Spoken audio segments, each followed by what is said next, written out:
شب برات کی مبارک رات 2 دن کے بعد آنے والی ہے۔ اس مبارک رات میں جتنا ہو سکے ہم لوگ عبادت کریں، اللہ سے دعا کریں، مغفرت طلب کریں۔ یہ بخشش والی رات ہے، رحمت والی رات ہے۔ اللہ تعالیٰ اس رات میں خاص رحمت اپنے بندوں پر نازل فرماتا ہے، بخشش فرماتا ہے، مغفرت فرماتا ہے۔ حضور علیہ الصلوۃ والسلام کے ارشاد ہے کہ اس رات میں اللہ تعالیٰ، ایک قبیلہ ہے، قبیلہ کلب، اس قبیلے کے پاس بکریاں بہت زیادہ تھیں۔ ایک بکری میں کتنے بال ہوتے ہیں کاؤنٹنگ کرنا پاسبل ہی نہیں ہے، ناممکن ہے کاؤنٹنگ کرنا، اتنے بال ہوتے ہیں ایک بکری کے اندر۔ اور پھر قبیلہ کلب جو تھا نا، اس کے پاس بکریاں اتنی تھیں کہ جن کو شمار کرنا مشکل تھا، اتنی زیادہ بکریاں تھیں اس قبیلے کے پاس۔ حضور علیہ الصلوۃ والسلام کا ارشاد ہے کہ اللہ تعالیٰ شب براءت میں قبیلہ کلب کی بکریوں میں جتنے بال ہیں نا، اس سے زیادہ لوگوں کی مغفرت اللہ تعالیٰ اس رات میں فرماتا ہے۔ تو یہ بڑی مبارک رات ہے۔ اس رات میں جتنا ہو سکے عبادت کریں اخلاص کے ساتھ، اللہ سے دل لگا کر، اور یہ سوچ کر کہ اللہ مجھے دیکھ رہا ہے، میں اللہ کے سامنے ہوں، تو انشاءاللہ مغفرت ملے گی۔ لیکن کچھ بدقسمت لوگ ایسے ہیں جن کی اس رات میں بھی مغفرت نہیں ہوتی ہے۔ وہ بدقسمت لوگ کون ہیں؟ وہ 8 بدقسمت ہیں جن کی اس رات میں بھی اللہ تعالیٰ مغفرت نہیں فرماتا ہے۔ میں انہی 8 لوگوں کے بارے میں آج آپ لوگوں کو بتانے جا رہا ہوں۔ ہم اور آپ اپنے اندر غور کریں، ہم غور کریں کہ ہمارا شمار ان 8 لوگوں میں تو نہیں ہوتا ہے۔ اگر ہمارا شمار ان 8 لوگوں میں ہوتا ہے تو توبہ کر لیں، سچی پکی توبہ کر لیں۔ توبہ سے اللہ تعالیٰ ہر گناہ معاف کر دیتا ہے۔ پھر آپ توبہ کرنے کے بعد اس رات میں عبادت کریں تو اللہ تعالیٰ آپ کی مغفرت فرما دے گا۔ سمجھ رہے ہیں؟ تو آج یہ میں 8 بدقسمت لوگوں کے بارے میں بتانے جا رہا ہوں۔ اللہ تعالیٰ سے دعا ہے کہ اللہ تعالیٰ ہمیں ان بدقسمت لوگوں میں شامل نہ فرمائے۔ نمبر 1، المشرک، شرک کرنے والا۔ شرک کرنے والا ایسا شخص ہوتا ہے کہ جس کی شب براءت میں مغفرت نہیں ہوتی، بلکہ شرک کے بارے میں تو قرآن مجید میں بھی ہے نا، ان اللہ لا یغفر ان یشرک بہ ویغفر ما دون ذلک۔ اللہ تعالیٰ شرک کے علاوہ ہر گناہ معاف فرما دے گا۔ شرک کس کو کہتے ہیں؟ اللہ کی ذات میں اور اللہ کی صفات میں کسی کو شریک ٹھہرانا۔ روزی کون دیتا ہے؟ اللہ، لیکن وہ یہ سمجھتا ہے کہ یہ مورتی بھی مجھے روزی دے دیتی ہے، یہ درخت سے بھی مجھے روزی مل جاتی ہے، یہ قبر میں جو دفن ہے یہ بھی مجھے روزی دے دے گا، تو یہ شرک ہے۔ اولاد کون دیتا ہے؟ اللہ اولاد دیتا ہے۔ اب کوئی سمجھ رہا ہے یہ مورتی کے سامنے میں جھکوں گا تو یہ مورتی مجھے اولاد دے دے گی، یا یہ قبر میں جو دفن ہیں یہ مجھے اولاد دے دیں گے۔ تو اللہ کی ذات میں اور اللہ کی صفات میں کسی کو شریک کوئی ٹھہرا رہا ہے، اس کو مشرک کہا جاتا ہے۔ تو نمبر 1، المشرک، مشرک کی بخشش نہیں ہے۔ نمبر 2، ناحق قتل کرنے والا، قاتل کی بھی بخشش نہیں ہے، قاتل کی بھی اس رات مغفرت نہیں ہوتی ہے۔ تو اگر کوئی قاتل ہے تو اس کی مغفرت تب ہوگی جب وہ اپنے گناہوں سے معافی مانگ لے گا، اپنے قتل کے گناہ سے معافی مانگ لے گا، سچی پکی توبہ کر لے گا۔ نمبر 3، دل میں کینہ رکھنے والا۔ دل میں جو شخص کینہ رکھتا ہے اس کی بھی اس رات مغفرت نہیں ہوتی ہے۔ ہاں، اگر وہ اس گناہ سے توبہ کر لے تو اللہ تعالیٰ اس کی بھی مغفرت فرما دے گا۔ ٹھیک ہے؟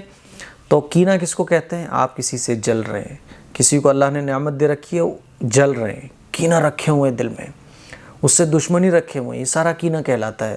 کسی کے بارے میں غلط سوچنا، اس سے جلنا، کوڑنا، بعض لوگوں کی عادت ہوتی ہے نا جلنے کی، اسی لیے چاہے مرد ہو چاہے عورت ہو، کینہ رکھنے والے کی اس رات میں مغفرت نہیں ہوتی ہے۔ اسی لیے اس عمل سے توبہ کریں اگر آپ کسی کے لیے کینہ رکھتے ہیں اپنے دل میں۔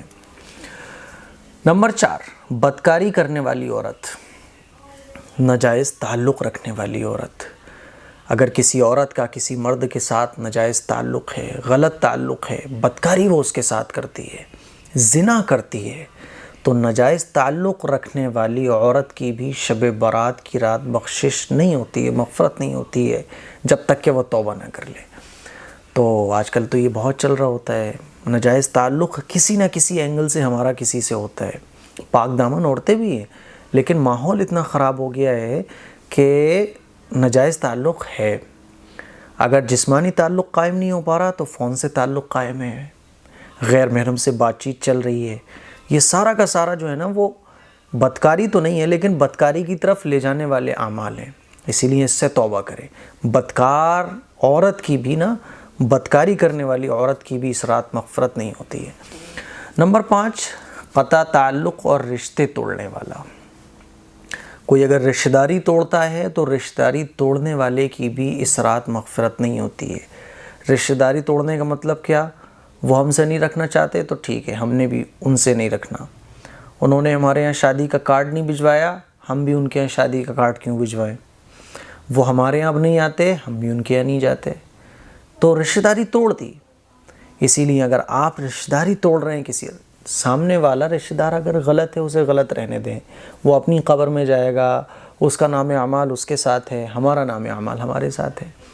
کوئی اگر ہم سے نہیں رکھنا چاہ رہا ہے تو بھائی نہ رکھے وہ، لیکن رشتہ داری جوڑنے کا شریعت میں حکم دیا گیا ہے، اسی لیے سلام دعا، مل گئے تو خیریت لے لی، اتنا تعلق رکھنا بہرحال لازمی ہے۔ بیمار ہو گئے تو خیریت لے لی، بس یہ نہیں کہ بالکل اس سے الگ تھلگ ہو گئے ہم، بالکل آنا جانا بند، فون کال بند، سب بند، تو یہ رشتہ داری توڑنا کہلاتا ہے۔ تو نمبر 5، رشتہ داری توڑنے والا بھی، اس کی بھی شب برات میں مغفرت نہیں ہوتی ہے۔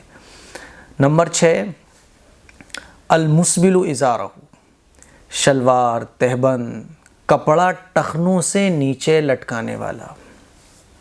اگر کوئی شخص اپنے کپڑے کو، پینٹ ہے، پاجامہ ہے، شلوار ہے، تہبند ہے، لنگی ہے، اپنے کپڑے کو ٹخنوں سے نیچے رکھتا ہے تو اس کی بھی اللہ تعالیٰ اس رات میں مغفرت نہیں فرماتا۔ ایک حدیث میں تو یہ بھی آتا ہے کہ اللہ تعالیٰ ایسے شخص کی نماز قبول نہیں کرتا جس کا ازار ٹخنوں سے نیچے ہوتا ہے۔ ٹھیک ہے، ہاں آپ اوپر رکھنا چاہ رہے ہیں، آپ تو اوپر رکھنا چاہ رہے تھے ٹخنوں سے اوپر، لیکن وہ غفلت کی وجہ سے یا بے خیالی میں کپڑا نیچے آ گیا ٹخنوں سے، تو اس میں گناہ نہیں ہے، لیکن جان بوجھ کر ٹخنوں سے نیچے آپ رکھ رہے ہیں تو پھر یہ جو ہے ناجائز اور حرام ہے، اور ایسے شخص کی بھی شب برات میں مغفرت نہیں ہوتی۔ مردوں کے لیے ٹخنوں سے اوپر کپڑا رکھنا یہ ضروری ہے، عورتوں کے لیے ٹخنوں سے نیچے رکھنا ضروری ہے، ٹھیک ہے نا۔ نمبر 7، والدین کا نافرمان۔ جو شخص اپنے والدین کا نافرمان ہوتا ہے، اس کے والدین اس سے ناراض ہیں، تو والدین کے نافرمان شخص کی بھی شب برات میں مغفرت نہیں ہوتی ہے۔ نمبر 8، شراب پینے والا۔ کوئی اگر شرابی ہے تو شرابی کی بھی اس رات مغفرت نہیں ہوتی ہے۔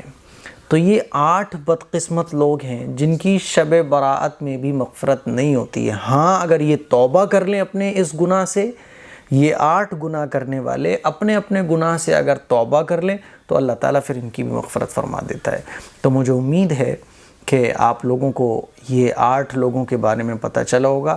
اب ہم اور آپ اپنے اندر غور کریں، کیا ہمارا شمار ان 8 لوگوں میں ہوتا ہے؟ کیا ان 8 جو یہ گناہ ہیں، کیا یہ 8 گناہوں میں سے کوئی گناہ ہم کرتے ہیں؟ اگر کرتے ہیں تو توبہ کریں اور اللہ سے سب سے پہلے اپنے اس گناہ کی معافی مانگیں، پھر عبادت میں مشغول ہو جائیں، تو اللہ تعالیٰ پھر ہمیں بھی معاف کر دے گا۔ اللہ تعالیٰ سے دعا ہے کہ اللہ تعالیٰ ہم سب کو شب برات کی رحمتیں اور مغفرتوں سے نوازے، اور شب برات کی جو فضیلت ہے وہ ہم سب کو نصیب فرمائے۔ السلام علیکم ورحمۃ اللہ وبرکاتہ۔